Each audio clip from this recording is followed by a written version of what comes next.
All right, so today we're looking into some pretty fascinating stuff, actually. Oh, yeah. You guys sent over a bunch of articles about UFO sightings in the Baltics. Okay. That's, Estonia, Latvia, and Lithuania, Right. if anyone needs a little geography refresher. But Mhm.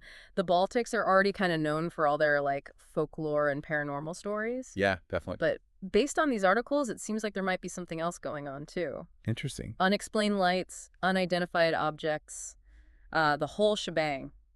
Wow. So are the Baltics like a UFO hotspot? Well, let's find out. No. One thing that immediately stands out to me is that a lot of these reports come from pretty credible sources. Oh, okay. We're talking military personnel, police officers, even multiple civilians, all backing up the same details. Hmm. It's not just some grainy photo or like a single person saying they saw something strange, you know? Right. These are detailed accounts, consistent, and a lot of times they involve people who are trained observers. Yeah, that definitely makes it harder to just brush it off. It does add a layer of intrigue, for sure. Definitely makes you think twice about dismissing it all as just, people's imagination or misidentification. Right. So to kind of get us started, let's look at one of the most famous cases, the Rendlesham Forest incident back in 1980 in Lithuania. Oh, yeah, that one's a classic. This one happened near two Royal Air Force bases, RAF Woodbridge and RAF Bentwaters, and involved multiple military witnesses who reported seeing these strange lights and even a metallic object that supposedly landed in the forest. Wow. Yeah, not exactly your everyday occurrence. Definitely not. What I find really compelling about Rendlesham is that it wasn't just a quick glimpse. Right. These lights were observed over several nights, and people described them moving in ways that, like, normal aircraft just couldn't. Mhm. They even seemed to interact with the witnesses, almost like responding to their movements. Interesting. And then on top of that, you have that metallic object. Oh, right. Some people described it as being triangular, which, as we'll see later on, that becomes a recurring theme in a lot of these Baltic UFO reports. So we've got multiple witnesses, strange lights, a potential landing, and now the first mention of this triangular shape. This is already starting to sound like a sci-fi movie. It really is. But wait, it gets even weirder. Oh, no. Both British and American military authorities looked into the Rendlesham Forest incident. Really? And to this day, there's still no official conclusive explanation. Oh, wow. That's a pretty big deal. It is, and it makes you wonder, are military bases somehow more likely to attract UFOs?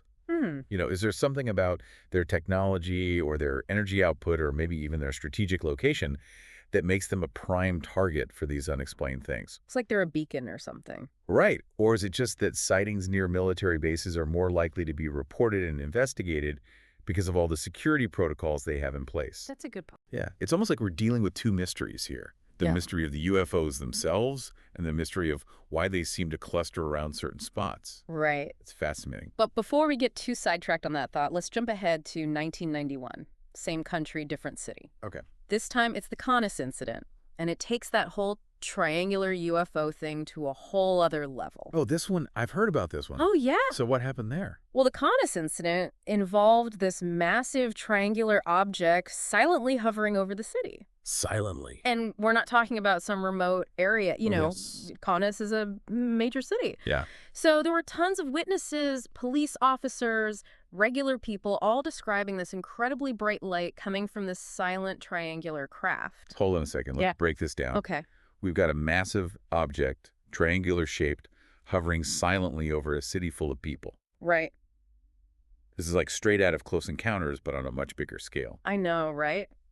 And that detail about it being silent, that's what gets me. I know. It's so eerie. Like it defies logic, Yeah. How could something that massive just float there without a sound? Exactly. No roaring engines, no whooshing air, just complete silence. You're totally right to point that out. Yeah. The silence of these objects, it's one of the most perplexing things about a lot of UFO reports. It really is. It contradicts everything we know about aircraft, with their loud engines and all that. Right. So what are we looking at here? Yeah, what is it? Are these crafts using some sort of advanced silent propulsion technology that we haven't even thought of yet? It's mind-boggling, isn't it? Totally. And speaking of mind-boggling, this triangular shape, it just keeps coming up. I know, it's weird. Is it a specific type of craft? Like their favorite model? Yeah, or is it something else entirely? Hmm. Is it our perception messing with us? Yeah, it's a great question. Maybe the triangular shape is just aerodynamically advantageous for the kind of travel they're doing. It's possible. Like maybe it's more stable or more efficient for interstellar travel or even interdimensional travel. Yeah, who knows? Or maybe, like you said, our brains are just filling in the gaps. Right. We see something unfamiliar and our mind tries to make sense of it by interpreting it as a triangular shape because that's the closest thing we can relate it to. Like those optical illusions where you think you're seeing one thing, but it's actually something else. That's Exactly. trippy. But in the case of the Canis incident, you've got so many witnesses and their stories are all so similar. Yeah, It's hard to dismiss it as simple misidentification. I agree. It seems like there's something more to this whole triangular phenomenon. Definitely something we need to investigate further. Absolutely. And to do that, we need to shift gears and head north to Estonia. Okay, why Estonia? Well, you'll see the Baltic UFO mystery doesn't end in Lithuania. Oh. Estonia's got its own share of unexplained encounters, and they just might hold the key to understanding what's really going on in this region. Interesting. Okay, let's head to Estonia then. Let's do it. So Estonia's UFO sightings, they share some similarities with the ones we saw in Lithuania, Okay. but they also bring in some new elements that make this whole Baltic mystery even deeper. Hmm. What I find particularly interesting about the Estonian cases is this recurring theme of really unusual light formations, Oh, really? almost like these orchestrated aerial displays. Like someone or something is putting on a light show in the Estonian skies. Exactly. So what are we talking about here? What kind of cases? Well, the first one that comes to mind is the Tallinn incident from 2007. Tallinn. Yeah. Okay. Multiple witnesses reported seeing bright lights.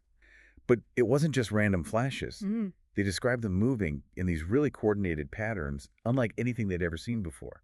I mean, if it were just one person, you could maybe say it was their imagination running wild. Right. But multiple witnesses all describing the same thing. Yeah, that's hard to ignore. So it wasn't just a case of, did I really see that? Bro. It was more like, what on earth did I just witness? Exactly these sightings. They really left a mark on people. Yeah. You know, they became part of local lore. People just couldn't shake this feeling that they'd seen something truly extraordinary. It's like they got a glimpse beyond the veil of our everyday reality. Yeah, and it makes you wonder, when you have multiple incidents like this geographically close, both featuring these strange light formations, Right. is there a connection? Yeah, is this some kind of signature phenomenon specific to the Baltics? Or is this just how UFOs tend to show up in this part of the world? Okay, so we've got Lithuania with the Rendlesham Forest incident and that huge triangular object over Kunis, Right. and now Estonia with these coordinated light displays. Exactly. But almost like we're piecing together a puzzle, but we're missing some of the key pieces. We are, but I think before we try to solve the puzzle, we need to take a step back and look at the bigger picture. Okay. The Baltics are steeped in folklore and mythology, you know, Oh, yeah, for sure. tales of mystical creatures and supernatural events that have been passed down for generations. Right, like those stories are woven into the fabric of their culture. Exactly. So could these UFO sightings be like a modern manifestation of those ancient beliefs? It's a fascinating thought. It's like they're adding a modern technological twist to these age-old stories.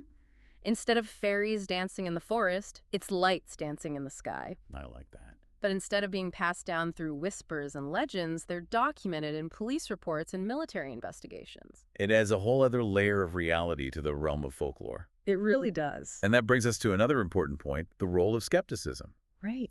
It's crucial to approach these kinds of unexplained events with a critical eye, you know, Of course. to consider other explanations before jumping to conclusions. Absolutely. Some skeptics argue that these sightings could be misidentified aircraft, unusual weather phenomena, or even hoaxes. So like with those triangular UFOs, maybe people are just seeing normal planes from a weird angle. Yeah, and their brains are filling in the gaps, creating that illusion of a triangular shape. And what about those light formations? Could they be something like weird cloud formations? Possibly. Or atmospheric conditions that are reflecting light in strange ways. I remember reading about something called temperature inversions. Oh, yeah. Could that be it? Temperature inversions can create some really bizarre visual effects. Imagine a layer cake in the atmosphere where the layers are flipped, Okay. creating a kind of lens effect. Interesting. This can make light bend and distort, potentially leading to misinterpretations of what people are actually seeing. Okay, I can see that. But what about the cases with multiple witnesses, even trained military personnel? Right. It's hard to imagine them all being fooled by a weather balloon or a trick of the light. That's true. And what about the reports of physical objects, like the one in the Rendlesham Forest incident? Yeah, there are definitely some cases that are harder to explain away with conventional explanations. It feels like we're hitting a limit. We might be, and that's why these incidents are still being debated and investigated. Oh. Skeptics often point to the lack of solid physical evidence. Like what? You know, things like recovered debris or clear photographic proof. Right. But it's important to remember that just because we haven't found evidence doesn't mean it doesn't exist. Yeah, absence of evidence isn't evidence of absence. Exactly. I mean, if we're talking about advanced crafts from who knows where, Right. wouldn't you expect them to be pretty good at covering their tracks? It makes sense. It's not like they're going to leave their intergalactic license plate behind. Exactly. It just means we need to keep looking, refine our investigative methods, and stay open to possibilities that challenge our current understanding. So where do we go from here? Well, we've got this collection of really compelling cases. Right. A region rich in folklore and a history of unexplained phenomena, Yeah. and a whole lot of unanswered questions. So what's the next step in this Baltic UFO investigation? Well, if we were to continue our deep dive, I'd suggest focusing on a few key areas. Okay, like what? First, a more in-depth analysis of witness testimony. Are there consistent details, specific patterns in their descriptions that might point to a common origin or technology? Like, are there specific maneuvers or light patterns or even sounds that keep popping up in different cases? Exactly. Maybe there's a Baltic UFO fingerprint that we can identify. Interesting. We need to sift through the subjective experiences and look for those objective data points. Okay, that makes sense. What else? Second, we need to explore the Baltic's unique geographical and historical context. Okay. Is there something special about this region, its geology, its energy fields that might attract or even generate these phenomena? That's a fascinating angle. We know that certain places on Earth have unique magnetic or geological properties. Yeah. Could those play a role? Are the Baltics like an energetic hotspot for unexplained activity? It's a possibility worth exploring. It's like those old maps with "Here be dragons" written on unexplored territories. I like that. We're charting uncharted waters here. We are, and that's what makes this so exciting. Yeah, we're pushing the boundaries of knowledge, venturing into the unknown. This is what the deep dive is all about. It really is. So we've got witness testimony, geographical context.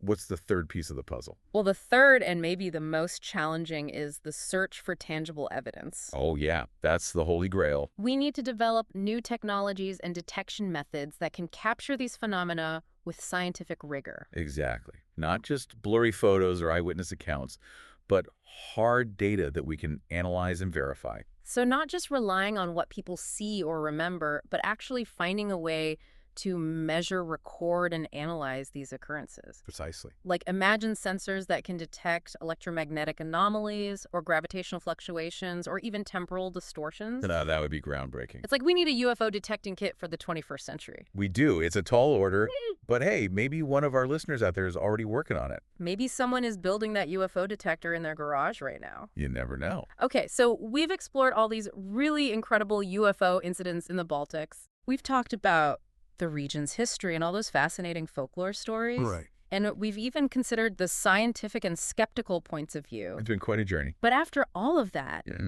the big question still remains, what do you make of it all? Well, Are these sightings like glimpses into a reality that we just don't understand? I mean, it's a mind-boggling concept, isn't it? It really is. And even though we might not have all the answers right now, I think these encounters, they force us to confront the vastness of the unknown. Yeah. Like, even if we put aside the whole question of alien life, Right. these events still challenge everything we thought we knew about science, technology, and what's possible. It's both humbling and exhilarating. It really is. On one hand, it makes you feel incredibly small, you know? Where? Like we're just scratching the surface of what's out there. Right. But on the other hand, it reminds us that there's so much more to discover. Absolutely. So many possibilities waiting to be explored. It's like that feeling you get when you look up at the night sky Oh, yeah. and realize just how vast and mysterious the universe really is. And even if we never find like concrete proof of alien visitors, these encounters, they still hold a lot of value. Oh, definitely. They force us to re-examine our assumptions. To push the boundaries of what we think we know. And they open up new avenues for exploration, new scientific inquiries, new ways of looking at the world around us. Absolutely. They challenge us to think critically, to weigh the evidence, to consider different perspectives. And that's valuable in itself. It is. It's about expanding our horizons, stretching our imaginations, and acknowledging that maybe there's more to reality than what we can see. So as we wrap up our deep dive into the Baltic UFO encounters, Yeah. what's the one thing you want our listeners to take away from all of this?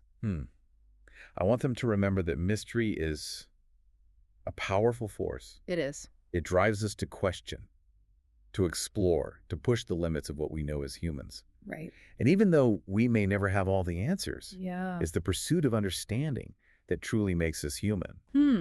Beautifully said. So keep that sense of wonder alive. Embrace the unknown and never stop questioning the world around you. So the next time you all are looking up at the night sky, Yes. remember those stories from the Baltics, those strange lights, those unexplained objects? And ask yourselves, Yeah. what if? What if? What if there's more to the universe than we can even begin to imagine? What if we're not alone? The possibilities are truly endless. Thanks for joining us on this incredible journey into the unknown. It's been a pleasure. We'll see you next time for another deep dive, Sounds good.